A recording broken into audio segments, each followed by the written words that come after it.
What's going on, everyone? John the Bettist here, recording my first of maybe just one, maybe a lot, future videos, uh, kind of giving you a quick, uh, three takeaway breakdown of the next day's NBA slate.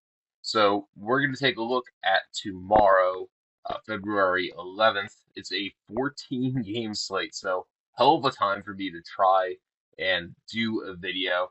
This is going to be very bare bones. I didn't build out anything, graphics. I didn't build out, a background really for this yet. This is going to be a very bare bone test drive of making these kinds of videos to see A, if anybody finds this information valuable the night before. Um, if I like doing it, that's another thing. I figure, you know, with the slate tomorrow and then the slate on Thursday, nice like 2 day, two slate test run for this video would be a good idea. So my goal for these videos going forward, if I do end up continuing to do them, is I want to take a look at the next day's slate and then give three or so takeaways that I want people to think about as they're looking through the slate in the morning or whenever you're listening to this, watching it, or anything really.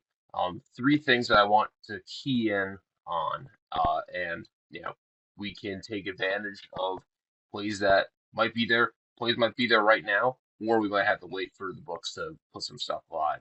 So I have three games specifically on this that I want to take a peek at. The first one, the first takeaway I really want to have here is tomorrow's game between the Hawks and the Hornets in Charlotte. So we just saw the Hawks rule out Dyson Daniels, Jalen Johnson, and all their friends uh, yesterday on Tuesday, and I think it might be live to happen again. So Wednesday's game is going to be their final game before the All-Star break. Jalen Johnson, Dyson Daniels, and Zachary Richese are all questionable going into the day. The line right now is -5.5. The Hornets, who have been incredible to watch. Really fun up and coming team. Um, I think this is going to be an interesting matchup there. The 5.5 line is interesting. I'm not sure if I'm going to bet it, but I am leaning that those three questionable tags, Dyson Daniels, Jalen Johnson, and Richie, I'm leaning that they're all going to sit. So I don't know if I want to bet this right now, but it is something that I'm keeping an eye on. Again, last game before the break, and for what it's worth, 5.5. I think that's a decent spot, regardless if they're in or out, based on how the Hornets have been playing. And for all intents and purposes, the Hornets are going to have their full team outside of Kobe White, who won't play for them until after the All Star break. So that leads us to takeaway number two, the second game.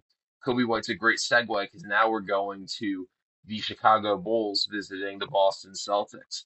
And, Kobe White, we bet the last time these two teams played against each other. So something that I've noticed with the Boston Celtics is that there are only three teams in the league that yield a higher percentage of three pointers against. And when you dig into the type of three pointers that they're giving up, this is the important takeaway. And again, speaks to how smart a franchise, as much as I hate them, how smart a franchise the Celtics are. That of those threes, 70% of them are above the break. So they do a really good job preventing corner threes from being taken. So Kobe White, one of the great things with him is that such a astronomical percentage of his three-point attempts came from above the break. So that's why when I found that for that last matchup, we hammered it. Kobe White, I think it was 2.5. He ended up hitting 4 or 5 threes, having a really good game. Didn't know that he was going to go that crazy, but it was a really good spot. It was tailor made for him. So something to keep an eye on there isn't Kobe White, because Kobe White is not a Chicago Bull anymore. But oddly enough, there is a guy there who's new to the Chicago Bulls, that matches up quite well against the Boston Celtics. His name's Anthony Simons, who just came over from the Celtics in the trade for Nikola Vucevic, who coincidentally will be making his debut against the Bulls in this matchup. Now, when you look at Simons, um, you know, people were going to talk about, you know, the revenge narrative. First of all, that's bullshit. Second of all, yes, that pun was intended. Third of all, this is the thing with Simons. 50% of the shot attempts he takes are above the break threes. That's not 50% of the threes he takes. 50% of all the shots he takes are above the break threes. So it's going to be really interesting to see what this number opens up at. So, two and a half of, could we get minus 130 on this? I think it's reasonable. And if that is the number, I'm going to pull the trigger. But we got to wait and see a little bit on that one. There's a good chance that it opens like significantly juiced at 2.5. And at that point, maybe we take a look at over 3.5 prop there. The other guy that I think is really interesting in that matchup is somebody who I hate. I hate betting him, even though he won us a nice chunk of change last week. And that's Patrick Williams, who is shooting the most three-pointers of his career. And if you look to see his shot attempt breakdown, 42% of the shots that he takes according to Cleaning the Glass, great site. Highly recommend everybody use it. It's like super cheap. I think it's like $5 a month or something like that. Cleaning the Glass, great site. Um, that might be a guy that you can get plus money on over 1.5 threes. He's been taking a lot more than you would expect Patrick Williams to take. So I think that is interesting. Something that I haven't even mentioned this far into the video is that obviously, if you're finding this link, if you're finding this video, chances are you follow me on Tails. So, thank you for doing that. Hopefully you're finding some value. Past couple days have been a little rough. But after we had like a 4 week like nuclear stretch where we were up like 14 units over that stretch. So it's gonna happen.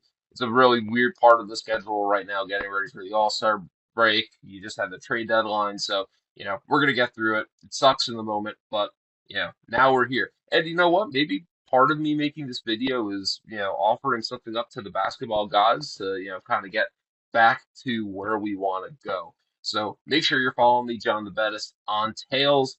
Right now all my picks are free, so make sure you're tailing those.